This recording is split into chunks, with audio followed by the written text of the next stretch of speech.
歼15配装国产发动机，涡扇10的加速性终于获得突破。未来它可能会采用推力矢量喷管吗？观众朋友，大家好，我是付全少。据央视报道，沈飞一架刚刚出厂的新批次的歼15舰载战斗机，采用的不是原先的 RL31F， 而是国产的涡扇10太行发动机。歼15开始配装国产发动机，意味着中国的主力战机除了引进的苏27、苏30战机之外，将全部替换成国产发动机。涡扇10系列发动机已经配装在了歼10C、歼11B、歼16和歼20战斗机上，甚至包括原来配装 RL31F 的歼10B 和早期型的歼11B 上。歼15换装涡扇10意味着什么呢？首先，舰载机的动力装置更加强调加速性能，航母舰载机对起降的要求特别高，这就需要发动机能够在短时间内提供更大的推力。我们开车的朋友应该都明白，一款发动机的爆发力有多重要。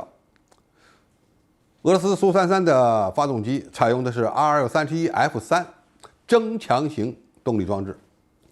在控制系统中增加了一个应急推力功能，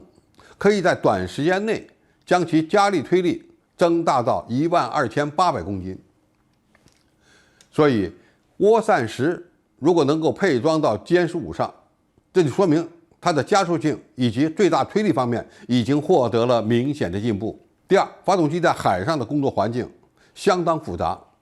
它们需要提升在高温、高湿、高盐的环境下的工作可靠性。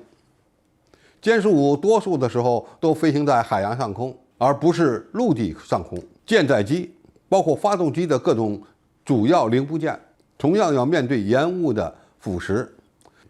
所以航空发动机往往需要进行特殊处理，以提高其抗腐蚀性能。因此，涡扇10配装到歼15上，说明其衍生产品已经能够满足各种使用环境，从而证明这款国产的动力装置在高温、高湿、高盐雾的环境下的可靠性也将超过俄制的发动机。第三，中国的涡扇10的产量获得了突破。2016年，我国曾经以每台500万美元的价格向俄罗斯一次性的订购了100台 RL31F 发动机。这100台发动机，俄方用了整整3年才全部交付。但按照中国战机列装的速度来看，这些发动机也仅仅够用1年。不要忘了，中国还列装有苏27、苏30 MKK、苏30 MK2 等机型，这些飞机也是需要更换 RL31F 发动机的。如果涡扇10的产量跟不上，完全依赖俄罗斯的产能，那将大大影响中国战斗机的生产计划。还有一点需要注意， RL31F 的实际使用寿命只有900个小时，而中国军工部门对其进行延寿之后，最多也只能用到1500小时，从而导致中国的这些重型战斗机在全寿命期内需要更换2次发动机，而且俄罗斯的 RL31F 的免维护周期也非常短。举个例子，比如我们开的汽车，俄罗斯的发动机可能需要2个月保养一次，5年换一个发动机，而其他的汽车呢，可能保养周期